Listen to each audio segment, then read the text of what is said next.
Good morning दोस्तों। Welcome to my channel coding with Kamal Yadav. Thank you for watching my previous video and giving support. Please like and subscribe my channel. Today we will discuss the ENM coding, inpatient ENM coding. So we know about that what is the ENM, ENM क्या होता है, ENM code range क्या होते हैं, what is difference between professional coding और facility coding, ENM coding, right, in patient और out patient में क्या डिफरेंट होता है, कैसे पेमेंट्स होते हैं, ये सारे डिटेल हम देखेंगे. If you want to learn more video or like you want to learn coding related videos, so please like my channel and subscribe it. So we'll discuss in the completely in this session what is the ENM, inpatient ENM. So you it will be help in a learning of the like ENM coding. It is I am preparing this video and explaining all those things for the beginners, right? So let's start this video.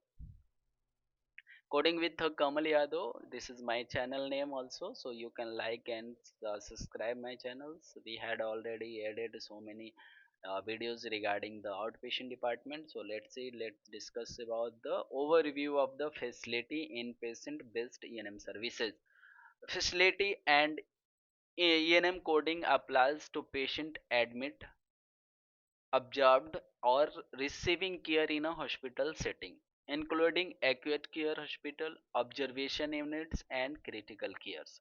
So facility coding के अंदर क्या होता है, admit, observation और वैसे patient जो hospital के अंदर सर्विसेज ले रहे हैं, चाहे एक्यूट कंडीशंस में हॉस्पिटलाइजेशन हुआ हो, ऑब्जर्वेशन यूनिट में हो या क्रिटिकल केयर यूनिट में पेशेंट अवेलेबल है. फैसिलिटी सेटिंग के अंदर क्या क्या डिपार्टमेंट्स हैं, in patient, IP, observation, emergency department और critical care. Let's understand what is the in patient. Patient formally admitted under physician order. If any physician, कोई अगर फिजिशियन ऑर्डर किया कि patient transfer to the admit department, patient should be admit because this condition is a very severe, need to 24 hour monitoring by the like a professional health care, that time inpatient में जाता है. Observation में क्या होता है, patient under monitoring not at admitted, right. ये ऐसा situation होता है कि पेशेंट को 2 hours, 3 hour, 4 hour, 5 hours, 6 hours, 24 hours, 48 hours, 72 hours के लिए मॉनिटर किया जाता है.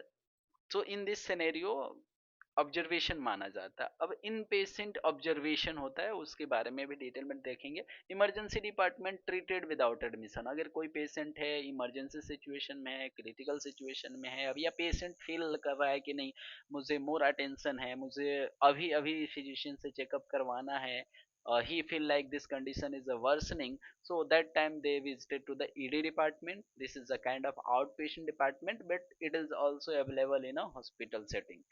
Critical care, life threatening conditions requiring constant medical attention, right. So critical care ऐसी यूनिट होती है जहाँ पे लाइफ थ्रेटनिंग कंडीशंस होती है और इस केस में constant professional health care available होते हैं 24 आवर्स, ताकि पेशेंट को सपोर्ट कर पाए. सीपीटी कोड रेंज के बारे में अगर हम चेक करें तो आपको मैं बता देना चाहूंगा, सीपीटी कोड रेंज में क्या आएगा, category, code range or description. Initial hospital care code started from 99221 to 99223.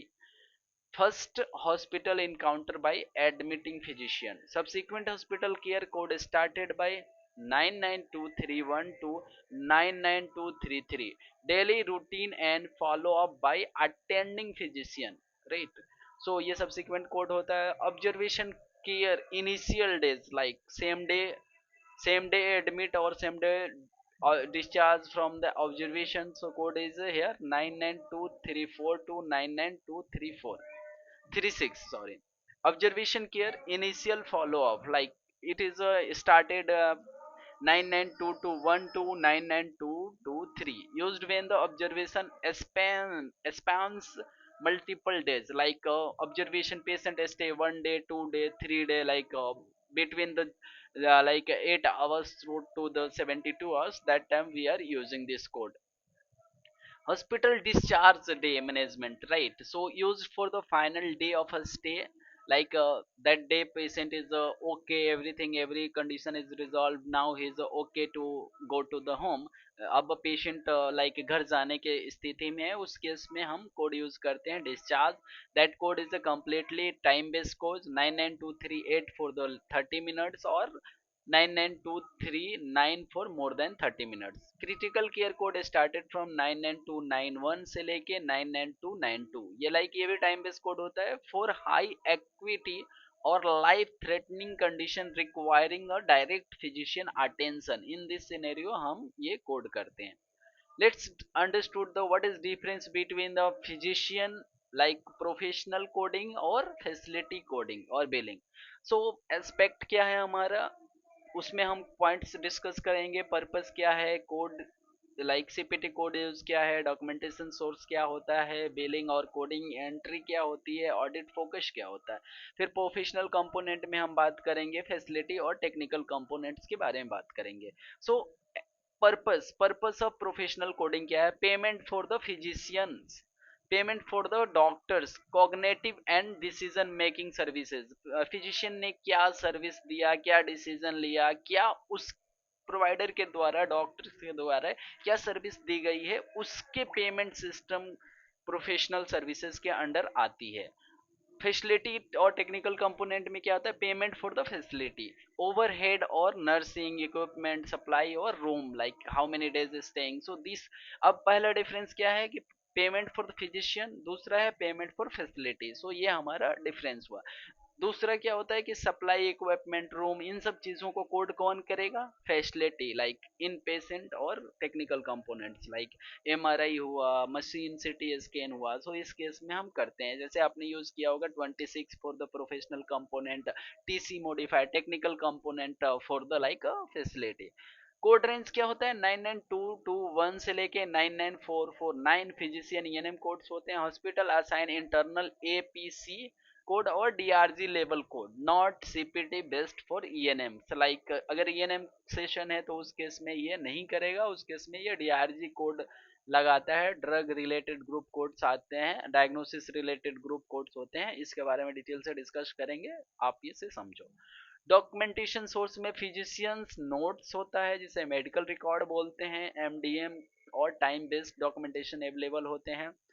Facility के अंदर नर्सिंग डॉक्यूमेंटेशन होता है, वाइटल हो गया, रिसोर्स यूटिलाइजेशन हो गया, ये सारी इंफॉर्मेशन दी जाती है। बिलिंग एंट्री में क्या होगा, इंडिविजुअल हो सकता है, किसी एक फिजिशियन के लिए हो सकता है, ग्रुप प्रैक्टिशनर और बहुत सारे ग्रुप में लाइक कोई फिजिशियंस हैं, डॉक्टर्स हैं, उनके हिसाब से हो सकता है। हॉस्पिटल और हेल्थ सिस्टम के अंदर इनकी बिलिंग एंट्री दी जाती है। ऑडिट फोकस क्या होता है, क्लिनिकल डिसीजन मेकिंग लाइक इनका क्या डॉक्टर ने क्या क्लिनिकल डिसीजन मेकिंग किया है, hospital time like total time कितना उसने स्पेंड किया, फिजिशियन इन्वॉल्वमेंट कितना रहा पेशेंट को केयर करने में, ये सारी चीजें यूज होती हैं। फैसिलिटी के अंदर क्या होता है, रिसोर्स इंटेंसिटी, कितने रिसोर्सेज यूज हुआ है to provide the services, level of nursing care, कितनी लेवल तक, कितने टाइम तक, कितने resource lay off the care provide हुआ है। Ancillary services like x-ray, EKG, ultrasound, MRI, किस तरह के एंसिलरी सर्विसेज यूज हुई हैं। सो ये पॉइंटर्स हमारे पास होते हैं। तो आप मोटा मोटी ये बोल सकते हो कि 1 2 3 4 5 फाइव पॉइंटर्स या डिफरेंसेस डिफरेंशिएट कर सकता है फिजिशियन वर्सेज फैसिलिटी कोडिंग और बिलिंग में, ठीक है, right. Key points, both physician and facility may be billed for ENM on the same day, right? So ENM codes और equipment codes, facility code both are billed कर सकता है on the same day but under separate rules and payment system. So कुछ modifiers होते हैं, कुछ ruled है, guidelines है, उसके हिसाब से ये दोनों bill कर सकते हैं। So let's discuss, thank you so much for like understood the what is the ENM session or things we are discussing the in a detail in a next video, that is the inpatient hospital coding session. So let's